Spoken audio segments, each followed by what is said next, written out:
Right, welcome back to this adjourned meeting of NHS England Board.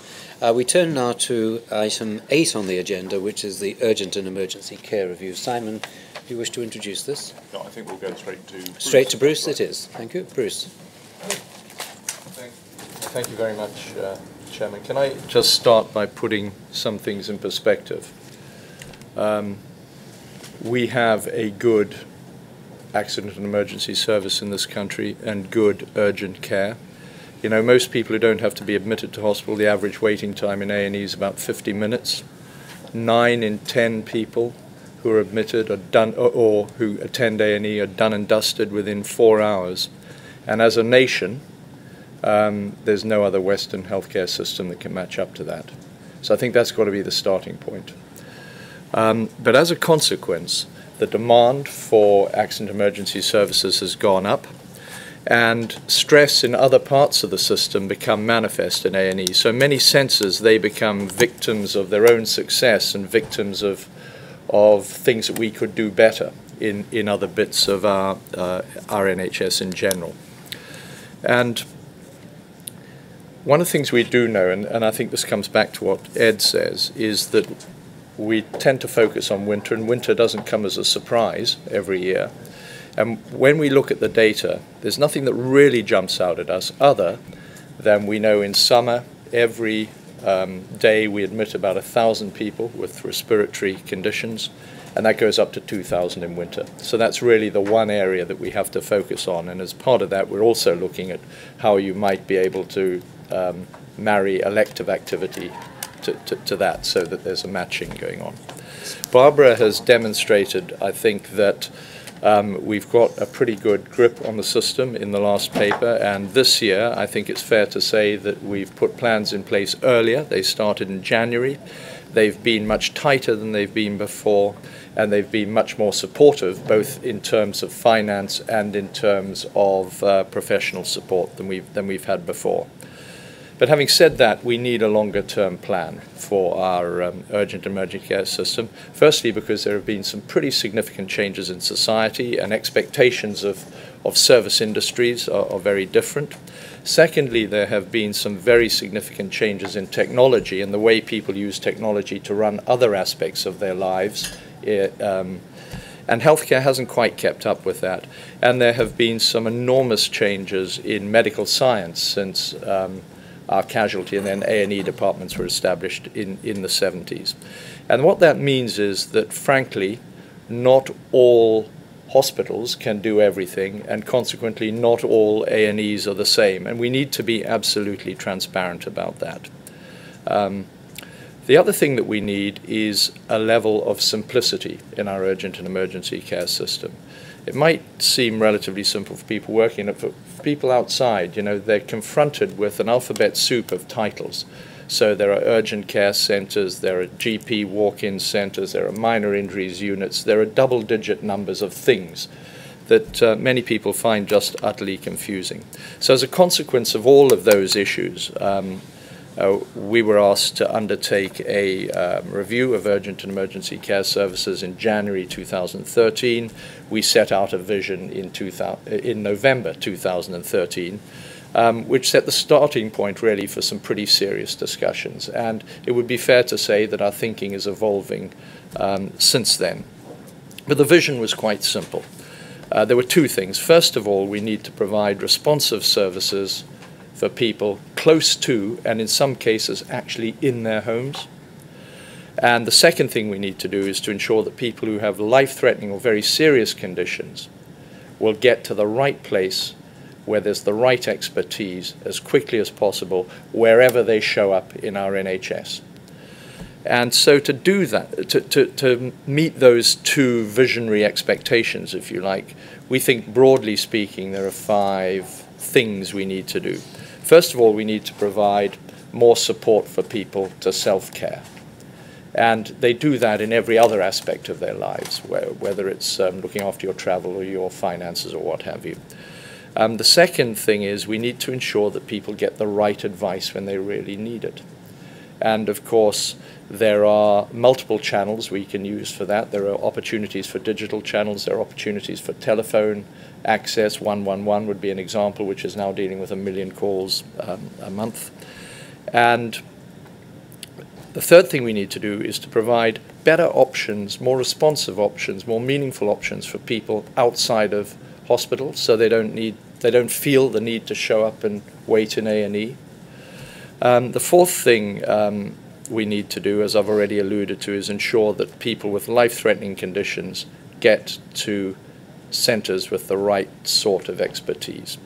And then the final thing we need to do, and this is really a really important point, is we need to connect all of this together in networks.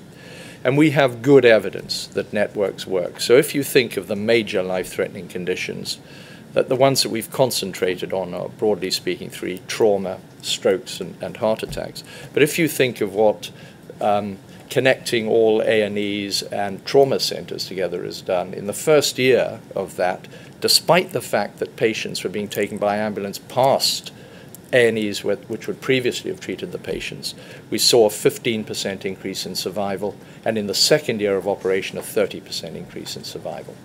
And that's down to actually ensuring that we have good connectivity, good professional relationships, and a deep understanding of what needs to go where. So to provide a more attractive offer outside hospital, I put it to you that we need to ensure that people can get same-day access to other services such as primary care, community services, mental health services, in a way that they can't at the moment, 7 days a week. We need to harness the skills of other professionals who work in the NHS, and a particular example would be pharmacists, who are very highly trained individuals and can offer very good clinical advice for certain conditions. We have the opportunity to turn our ambulances from kind of transport vehicles into a mobile treatment service. We trust our paramedics with our lives when you're under a lorry or you're having a heart attack or you're very sick. And yet in many other parts of the service we simply use them for transporting people when they could actually deliver services close to people's home. And then finally there's the opportunity of using multi-channel technology to give people access to the advice that they want. And part of this is made somewhat more complex by the fact that we have several different groups in society, and I'll just, Victor's already alluded to this, but the elderly population have the ailments of age and frailty, and they need continuity of care, and they need good primary care. If you look at the other extreme, we have a younger population who have been brought up in a world of immediacy of access to knowledge, information, and other things, who will want to access services in a completely different way. And we have to provide an urgent and emergency care service that is responsive to the aspirations of people across the age spectrum, across the ethnic spectrum, the language spectrum, and so on and so forth. Now, you will see from the appendix in the paper that we have a number of different, quite complicated work streams that are going on. But to make sure that those work streams have some kind of meaning, we stress test them in areas where we think the urgent and emergency care system hasn't perhaps worked as well, or certainly needs to work better. So children, elderly, and in particular people with mental health problems.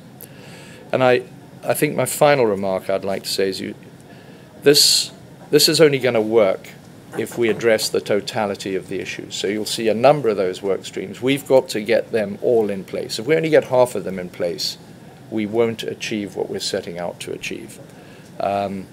So what we've tried to do in the paper that's before the board today is to show that the ambition for improving our urgent and emergency care services and making them even better is alive and well. Secondly, that we have a whole series of coherent work streams which dovetail pretty well together. And I would like you to be assured of the timelines on that. And finally, I'd like to reassure the board that this that this set of work streams has not just been dreamt up by a handful of people. It's been built in public with all the relevant papers going on NHS Choices, which, as you know, gets 1.6 million visitors a day. We've built it with people who live and breathe the service, and we built it together with people who have used the service. So we feel that this represents, again, in a similar way to Ian described about the planning guidance, it represents what people have told us they think they want or they need, either to partake in the service or to deliver it. Thank you. Invite comments and queries, please, to Bruce. Victor. This is really fascinating stuff. Couple of questions. The first is do we have any evidence around failure demand, i.e. where we've put in place a system, a telephone-based system, for instance, which has resulted in the opposite of what we intended, i.e. the people have rung up and what's happened is that the advice has been to go away and eat, because actually, so I wonder about that. Secondly, on the there's a point about paramedics here, and just again it maps onto some the questions earlier about mental health. To what extent is the new paramedic intervention inclusive of mental health? Only because the lack of response to mental health actually has an impact on A&E, at least that's my observation from work done on crisis responses in London. And I also wonder about how we are working with whole communities, and this reference to NHS citizens, I know it will come up again, but I just wonder about how we are engaging with communities on helping them design and understand the outcome of that design. Okay, so the first thing is, yes, we do have some evidence that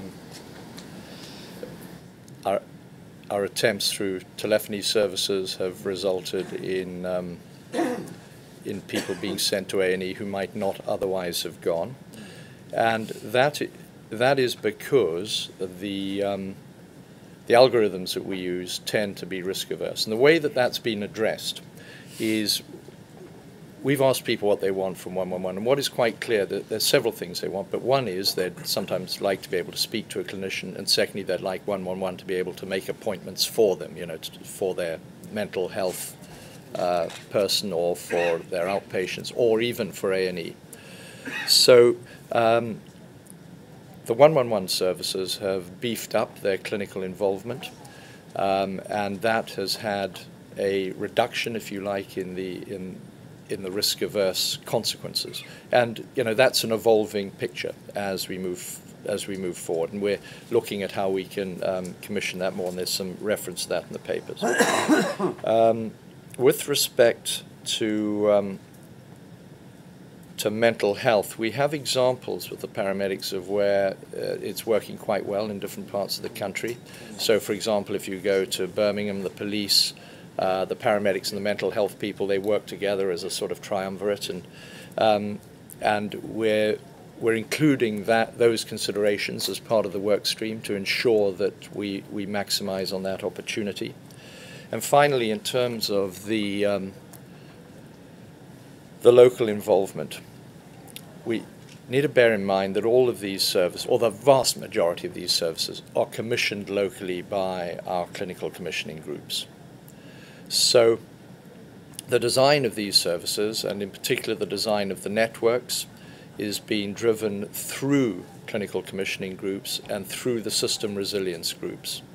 So we're not imposing a particular model on any local community. What we're doing is all of these work streams are responding to what people have effectively asked for. So the predominant, or not the predominant, but very significant partners in all of this are our CCG colleagues.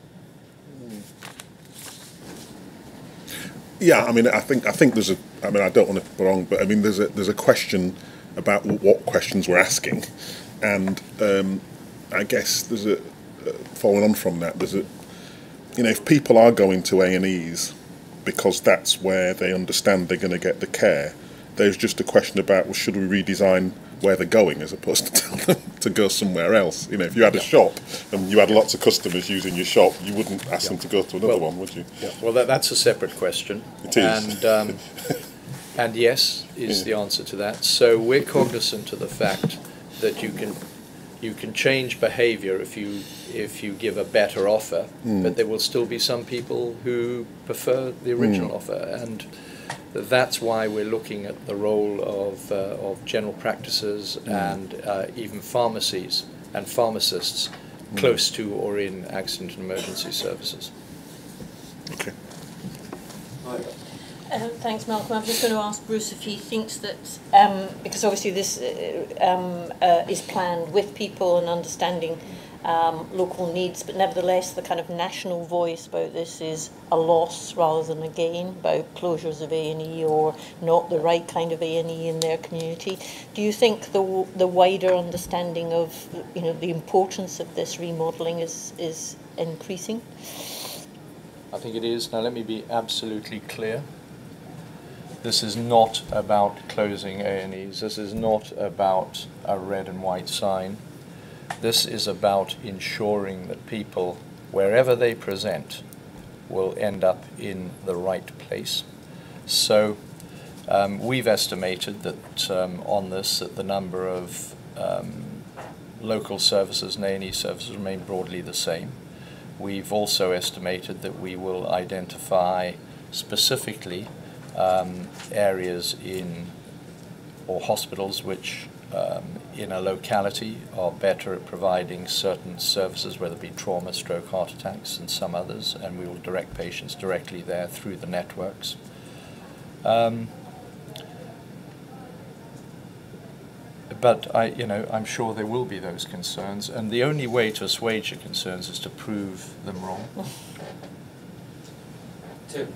Yeah, I would be the last person to take issue with my esteemed colleagues, Bruce, but actually the evidence on telephony and increasing demand for A&E services kind of goes both ways. What we know for sure, over the last 18 months we've taken 200,000 people in the most disadvantaged circumstances who are amongst the constituents that would perhaps more naturally go to an A&E department and not necessarily know of alternative sources, and in a way we've taken them through some education in their local library and in their Citizens Advice Bureau to learn how to use the internet, for example, so they can now interrogate choices and also access the telephone in order to get advice, and that has had a very marked effect on reducing their demand for A&E services, from what we can tell, and obviously it's an ongoing story. So one of the commitments the National Information Board has made is to bring together choices with 111, very much as the police service has done, very effectively to reduce demand for frontline services, in fact, because there are now many other ways of getting hold of your local policeman for whatever reason, for administrative purposes, reasons, licensing a shotgun or whatever it might be. But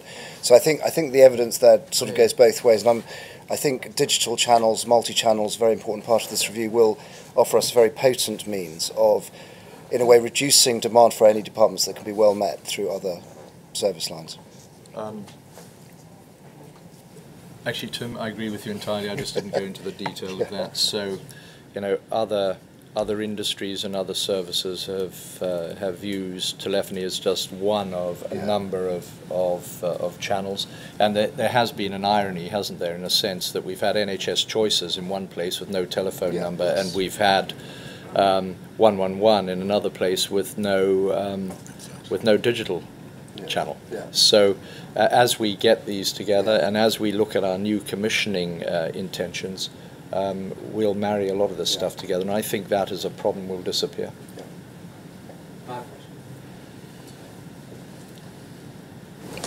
Delivery of this is going to be the proof of the pudding, and in a way, Tim's really made the points that I wanted to make, in that a lot of this is going to depend on how much people feel that they can engage in their own right through digital technology, and in order to give people the right level of support, we're going to have to ensure that we're, I suppose, creating structures through which they can be trained, through which they can be supported to increase their ability. And that's one aspect. But we also need to make sure that we're actually increasing capacity for response as well. So whether that's the front line in GP surgeries, and I know how much those poor put upon receptionists and so on already feel that they're holding back the tide, but you know, people in that sort of area will have to be increasingly responsive.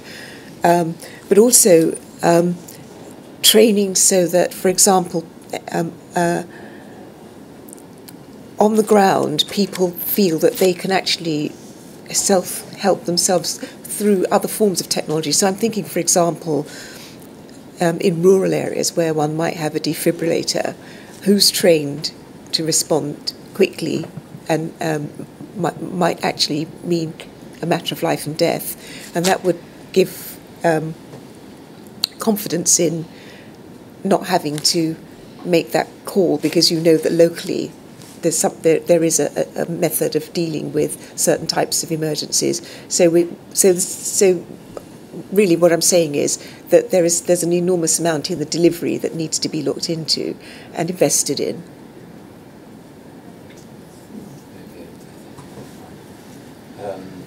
May I ask the board then whether they are assured by the report that we've got in front of us and by the proposals for the implementation plan for the next phase rollout? I think we are. Thank you very much, Bruce, for the paper and for the report.